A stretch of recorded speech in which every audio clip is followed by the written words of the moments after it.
And diseases could have diseases or singular or plural that could have unknown consequences. But it's bad news for us because it's in the hands of people who are hateful and have no other emotion, and have no feelings and no sympathy, no guilt, no empathy. They're psychopathic personalities running this planet, as we've seen even from the officially listed experiments they've done on humans, on animals, the destruction of the environment. So I think time will tell where this fits in. And time, we don't know yet exactly who's behind this. Whether, I mean, some people speculate that the Sentinel is extraterrestrial. Others, that it's natural. And it's just something that's a part of the Earth and not another form of life on Earth. I'm not sure, but I think it ties in with transhumanism and it ties in with the zombies, because the zombification, disease, it all heads back with this thing about rabies, the design of rabies I was talking about, Fort Detrick, the biological warfare as well. But of course, having said that, I mean, I do have to consider the possibility of literal supernatural zombies, exactly as you see them in the Romero films and in several other films. And this is scary, yes, but are we being told, or is it possible that we've somehow picked up that the idea that these things can actually appear in our society, can actually appear on this world? They can either appear naturally or be conjured artificially. Now, I've already talked about the fact that the origins of zombies lie in shamanic cultures in Africa. But I mean, it's not confined to there. I mean, the concept can actually be found in Western occult law as well. And for instance, the oldest known recorded story is the Epic of Gilgamesh, which emerged in the Middle East a very long time ago, 3000 BC. And one of the verses reads like this: "I will knock down the gates of the nether world, I will smash the doorposts and leave the doors to fall flat down. And I will let the dead go up and eat the living, and the dead will outnumber the living." That's from a 5,000-year-old story. Yet it's exactly the same thing as we found out in George Romero's films made in the 20th century. This is what's known as a golem, G-O-L-E-M. Not to be confused with Gollum, the creature from the Lord of the Rings. I'll be talking about that in a minute, though. It's the concept from Jewish folklore, from Kabbalistic traditions and Jewish mysticism. The idea that a living being can be created from artificial matter by magical means, by spells, by conjuring. It's also, there's other names like the homunculus, which is a small version of the golem. And I mean, the story Frankenstein by Mary Shelley is a kind of story of a golem, although it's a science fictional story really, but it's basically the scientist, Victor Frankenstein in the story, creates artificial life from basically inanimate objects, rather dead matter, dead flesh, which he puts together and he creates artificial life from that. The monster of Frankenstein comes to life. And there's also an interesting story from someone called Alexandra David Neal, who was an explorer and a mystic. She explored Tibet and the region in the Himalayas, and she learned Buddhism, she learned the deepest traditions of Oriental mysticism. She managed to create what she called a tulpa, and this is a kind of like a golem, although it's created out of thin air by the power of the mind. She learned that by focusing her mind and meditating and practicing these spiritual practices, she could actually, a tiny little man appeared, a tiny little Buddhist monk appeared in front of her, smaller than a person would normally be. But he became kind of alive. He gradually grew more solid. He became alive as she spoke to him. That's an interesting idea. It's an interesting, but I've heard that, from Alexander David Neal and others, this is possible. So, can the powers that be, Illuminati, whatever you want to call it, can they really turn the corpses of the dead into zombies by magical, mystical means, or by heavy industrial, technological, and scientific means, or through a mixture of both? Through through the kind of things they might have learned from indigenous shamanism to biotechnology, to other things, maybe physics involved, a large hadron collider, something like that. I'll come to questions in a minute. I'm nearly finished now. Question is, of course, if they can do that, why would they do that? And I don't have an answer for that. It could be, like you say, the transhumanist agenda, creating ultimate power, the New World Order, a race of eugenically devised superhumans, and of course a slave race of undead zombies underneath. That would be the perfect answer, wouldn't they? Now, there's no doubt something odd is going on here. I don't know exactly where these different stories connect, these different strands, but I can sense there's a connection, and I think further research needs to be done. Hopefully I'll come back to you and tell you some more later on. But, of course, this is extremely disturbing, very, very worrying, frightening material that I've been discussing this evening. And I'm sorry if anyone's upset, frightened by what I've said, but I think it needs to be said. And I also need to be said, I want to be proved wrong, obviously, for obvious reasons, but I also want to say that even if I'm not, you know, there is a positive note to this. I think we are fighting back. People are fighting back. The very fact that this meeting is here and you're all here is a sign that, you know, the forces of darkness don't have a monopoly, and there's something is opposing them. And I think it's something within us. Interestingly, Sophia Smallstorm has said that the reason she thinks Morgellons disease is occurring is actually in a way it's good news, because it means if you get Morgellons disease, it means that this pseudo-life is invaded everyone's body. She says it comes from the chemtrails, but she also says that when you get Morgellons, it means that your immune system is rejecting this pseudo-life. So your immune system, despite all the suppression and all the disease and all the viruses, is reacting against these archaea and ejecting them from your body. That's a good sign. If more people get Morgellons, it could be a sign that the human biological entity is not succumbing to this invasion, this imposition, this attempt to attack and destroy it. Now, I want to end tonight with Gandalf. Because, I mean, I don't feel we're not helpless, and this is not the end. In fact, I feel optimistic. I think we're going to win this one. However dark it might seem. I've given you a lot of dark information this evening. Very upsetting information. Disquieting, grotesque, sickening. But some believe it is only great power that can hold evil in check. But that's not what I have found. I've found that it's the small, everyday deeds of ordinary folk that keep the darkness at bay. Small acts of kindness and love. Which means everyone here can keep the darkness at bay. By being who you are and doing what you do. And as Gandalf also said in one of the films, when he was talking to Frodo, he said, "There are other forces at work in this world, Frodo, besides the will of evil." And I think that's true as well. And I think actually, it's a big subject, it's too big to go into now. But J.R. Tolkien, the man who wrote Lord of the Rings, he managed to tap into something very, very ancient, very spiritual, very deep. And I think he knew an awful lot of stuff that is being suppressed. And he managed to pick up an awful lot of it. How he did it, I don't know whether he found it out intuitively, or whether he was initiated to some sort of form of mystery school, but I think he knew an awful lot. And I think he wanted to give us a very, very heartening message. And I think it's a message we should take home from. If I had another 2 hours this evening, I could tell you all about this, because it's a big subject. It's a very happy story, it's a very uplifting story. It's very uplifting information. But just be reassured it is there.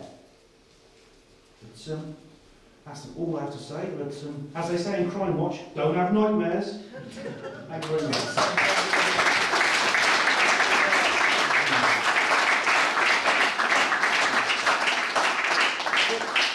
I really enjoy it. As I say, it's like a dalliance across the lily pads of knowledge. You know, we go to sunken saving and talk about cold fusion, and then we can back up into geomagnetic. It's a really nice talk to be able to just expand our thought processes for a minute. So we've got about 15 minutes, so if anyone's got some erudite and succinct to put to the man himself, he knows a lot about a lot. Any questions? Yes, sir? In terms of like creating zombies and stuff like that, that superhuman physical and mental state, an associate of mine told me that while he was in the army, he kind of experienced these things where they were giving him these, they had to go through these kind of like initiation processes, and they were locked away in isolation and stuff like that, and they were given certain drugs which made them almost like it desensitized them more so than the average man, so that they were like basically made into killing machines. Yeah. You know, so in terms of like the zombie people, is that the kind of route that you're going down in terms of like the army could be made into these superhuman killers? There's an element of that. I mean, first thing, I mean, military training is essentially very, very mind controlling. It's, I mean, I've done it myself. I've done Royal Navy training. You're very isolated. It's very intense. You're essentially hot-housed in an environment where you're separated from the rest of the world. But then on top, I mean, I never experienced that myself during my very brief naval career, but I've heard this from people, right, that they are actually doing this now in the armed forces, and this ties in very, very much with the Project for the New American Century. You heard of that? You all familiar with the Project for the New American Century? Oh, right. It's an organisation, a think tank in America made up of ultra-conservative sort of industrialists, politicians, advisors and philosophers that talks about creating a way in which America, after the fall of the Cold War, the United States could take advantage and become a global superpower. And one of the ways it's said will do this is through using high technology in military matters. It was very similar to the War Colleges document I talked about, the 1970 War Colleges document. But included, one of the things it said, and the general's question is very important because it said, one of the things they could do is design drugs which they can give to soldiers to make them better soldiers.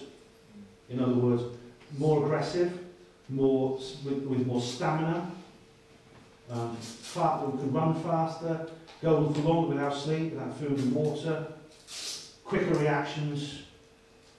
And so I've heard that. I've heard many stories like the one you told me. You know, if your associate wants to talk to me, then by all means put them in touch. If you go to my website, there's an email and get in touch with me. Any information will be treated in the strictest of confidence. Okay, thank you very much. Anybody else? Yes, sir. Do you think that Morgellons could be implanted maybe in hospitals, or maybe even implanted in certain people to shut them up? Maybe they know that that person could be a problem to them later on, so they implant them with something. It's hard to know how people are targeted. Now, what goes in hospitals, I'm sure Derek, if Derek's still here, I mean, he can tell you a lot of strange things going in hospitals, and there is a lot of compartmentalisation. For instance, at the John Radcliffe, there are areas of the hospital, I can tell you for a start, I've never been into, but they have armoured security doors, which you need a combination lock to open. And I had to deliver sheep carcasses to those locations when I was a porter. I said sheep carcasses were delivered from the loading bay, and one of my duties was to take those carcasses up, all wrapped in a box, and up to those strange locations which I could not enter. I just left them at the door and rang a bell, and someone came and took them out. Now, I don't know if anyone's ever done like a survey of the kind of people who suffer from Morgellons, or what kind of people what kind of ideas they had before they came down with the disease. Does it have an effect on the mind? Is the idea to influence you the way you think? Or? I don't know. They can have images. They can have ideas put in their minds. This is what I understand from speaking to them.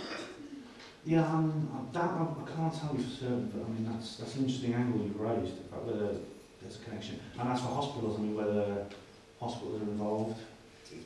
Yes, they are. I had assigned the other day 322 with the hospital. 322 is a Illuminati number. Yeah. And it flashed up in the hospitals. Right. That's very odd. Yeah. I mean, people often ask me, did you, in all your time you were there, did you see anything strange? Like you talk about people who reported Jimmy Savile, because he was a hospital porter, being involved in satanic rituals in hospital. I never saw anything like that. If I did, I would tell someone immediately. It's an interesting subject, exploration to get into, though. It really is. And Madam, sorry, you put my arm. Sorry, apologise. Dr. Rogers. That's actually hang out a drop, isn't it? I've heard that soaking in borax can get rid of the Morgellons. Yeah, I mean, there's several treatments have been suggested. I mean, Sophia Smallstorm talked about what to do about it. I mean, I think the long-term solution, of course, is to find out where these things are coming from. I mean, she said this herself, because she believes, and Cliff Carnicom believes, that this is connected with this transhumanist, design and disease creation agenda. Of course, if that can be uncovered, if that can be exposed, then we can stop this happening, stop the chemtrails delivering these germs and these diseases, and stop them from happening. Hopefully then, those who have Morgellons will recover. But I mean, there's several different treatments that you can have. I can't remember exactly, but actually, has anyone in this room actually ever suffered from Morgellons? Or believe you've suffered from it? Yeah. Okay. It is comparatively rare, actually. I mean, yes. Apparently, some people, I was watching something on YouTube, and this guy was saying that you put red wine in your mouth and hold it in your mouth for about 30 seconds or so. It's a good. And then you spit it out, because the acid apparently brings out these things out of your mouth, which means people will get them, or the things, but I don't know how. I've seen that video too. Yeah, It's supposedly a good diagnosis tool. One month independent. If you've got any alien DNA as well. If you suspect you might have Morgellons, take a sip of wine, swish it around your mouth for a few minutes, and spit it out. And these fibres, these pseudo-life eukarya actually appear in the. I'll come to you.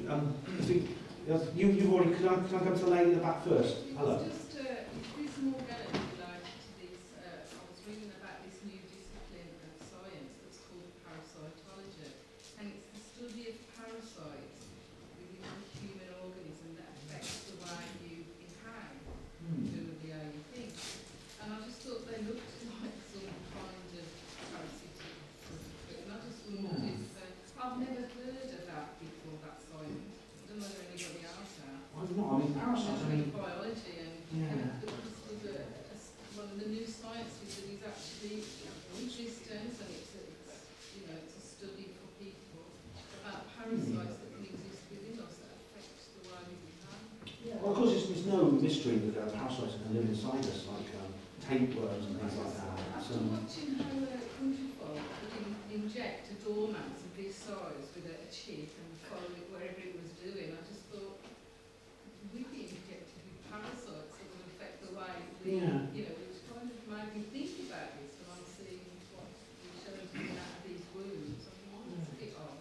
Well, technically, these things are parasites. They're somehow, maybe the goal is just to somehow change the biological makeup of the human body, and of course the mind as well. I think this is which I'll explain. But that's an interesting. I mean, I wonder whether anyone who's studied that field would be interested in studying Morgellons. It doesn't seem to be popular actually in medicine. I mean, there's a lot of people very few doctors will take it seriously. They put it down to hysteria and just little fibres trapped in the scalp from dressings. And people self-harming as well. They kind of people self-harm. Well, there is evidence about like the technology, spy technology, that is as fine as a human hair. So something that is like a fibre. Isn't that kind of similar? That's similar. Yeah, well, I mean, it can work nano now. Yeah, I mean the stuff. Tiny stuff. Yeah, even the stuff that's publicly available is really quite remarkable. The way they've got things down to such a tiny size. Like you say, you have like strands which are just a couple of atoms across, a couple of molecules across, minute. Well, I mean these fibres are much bigger than that. So, of course, the actual nature, the actual makeup of the discharge, the Morgellons discharge, is not something that's publicly available. But Oh, yes. Yeah, my understanding, I haven't heard this for a while, so I can't remember all the details, but there is an element, from what I've heard, of artificial DNA, and this can then, synthetic DNA is what it's called, this can replicate. Well, DNA has been synthesised, definitely has been synthesised. And there's people talking about now designing, they're going to make an artificial cell. There's people who say they can make an artificial cell now. Yeah, that would be like a kind of alchemical thing like the golem. Essentially, they're creating a living thing out of inanimate matter. So it's just strange. Pardon? Alchemy. Yeah, it is a kind of, it is. See, science and the occult is now blending. There's a strange crossover between the two that never was before. I mean, they're a bit odd, isn't it? Well, at that point is where God called an end to it before all flesh was corrupted. Did God call An end to what is going on before all flesh is corrupted. The genetics of which we are entering into, just like you say, science and economics is crossing. Yeah. When you're crossing the occultist, then you're talking spirituality. Yeah. And that's where God said He will come before all flesh is cut off or corrupted. That's an interesting idea because, I mean, of course, the story in the Bible was that that God actually destroyed the world He believed was imperfect to give it a chance to regrow again anew. Now, I don't interpret that literally at all, the way, but you know, the word God for me means spiritual awareness, our own spirituality. And it's possible that that represents in some way an idea that spiritual awakening among people is what's going to spell an end to this new world order. And there's this legend of the fall of man, the fact that we fell from some higher state of being to a lower state of being, which we're in today, which of course may have caused, which made us fertile ground for the Illuminati, or whatever you choose to call them, who has this malevolent intent on this planet. I mean, we can play victim all we like, you know, point fingers at the police, Alex Jones, you know, I'll get you, you scum! We know you're there! We can see you, we know you're we're coming for you! You know. I mean, we can play victim, but the truth of the matter is, these bad guys that Alex Jones was shouting at, why are they here? They're only here because we have let them in. We've given them a fertile ground to grow. And it's one like the parable of the sower, going back to biblical metaphors, biblical allegory. The parable of the sower, about casting a seed on stony ground, casting a seed on the earth, casting a seed on the path and the bushes. Well, in a sense, we've provided fertile ground for the Illuminati to grow. And the only way we're going to get rid of them if we become the stony ground. Did someone else have their hand up? You do know that George Romero is a member of an occult fraternity in Hollywood, don't you? That does not surprise me one bit. The reason why I know this is because I've done a lot of research in these areas. Kenneth Anger, as you know, is one of the most important underground film directors in the 20th century. Yes. In the same fraternity as him. I didn't know that. That's very interesting. It doesn't surprise me one bit. Kenneth Anger, I'm very familiar with. You know, there's a lot of this kind of symbolism can be found in many places, including people like Dennis Wheatley, who wrote a lot about this. And there were films made of Dennis Wheatley's movies, and of course, there's even elements of this in James Bond films and Star Wars, and very popular movies. I mean, Universal Soldier? Yeah, I saw that a while ago. Is that Joe Dante, isn't it? Jean-Claude Van Damme's the main actor in it.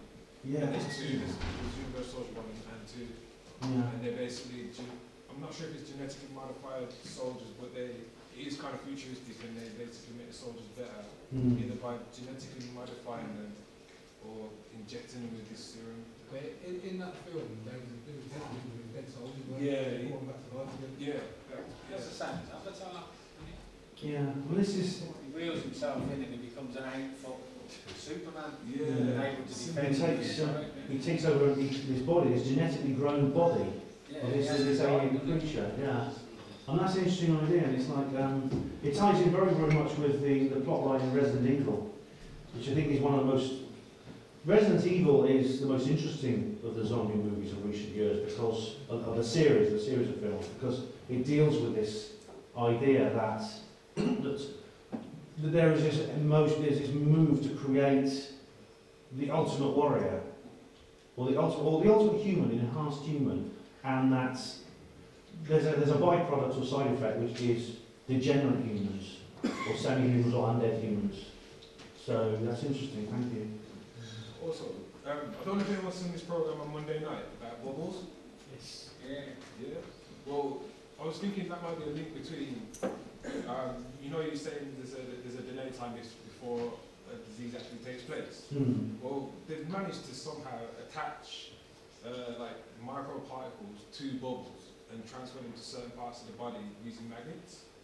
So, like, if you inject the bubbles in there, which carry these products on there or whatever, to certain specific parts of the body, later on in time, they can send out a shockwave of some sort, which pops those bubbles, which releases those particles into that area of the body. That's clever. Yeah. So maybe there's a link. I mean, they were talking about it in a positive way, saying, "Oh, we could, get to specific, like, keyhole certain parts of the anatomy we wanted to get directly to." Endosurgery, yeah. Yeah, but it could also be something that could happen. You're saying that there's a young girl just been not on the news, but it's been on the news in the evening, where she's come up with a device that you can literally charge up your mobile phone just by passing through a door like that. She's like phenomenal. So it could fit with something like you're talking. It just needs like a trip, I don't know like much about that. But of course, I mean, I'm sure it's a kind of technology that's publicly available, and it's technology that is in the public domain. It's not secret, but yet even that has the potential for abuse. It could be used to do very bad things as well. It could be used to transmit poisons. Yeah. We would delay action. That's what I was saying. Yeah, I mean, it's exactly. So I wonder if the people who the doctors who develop this technology, I wonder if they've ever thought of that. Because, of course, a lot of scientists end up working for the government on weapons programs, whether they want to or not. I mean, in the Cold War, I think there were twice as many scientists working on military government projects as there were in any other field. And I think I doubt that ratio has changed much. Anybody else? Shall we say thanks very much? We have 10 minutes. Thank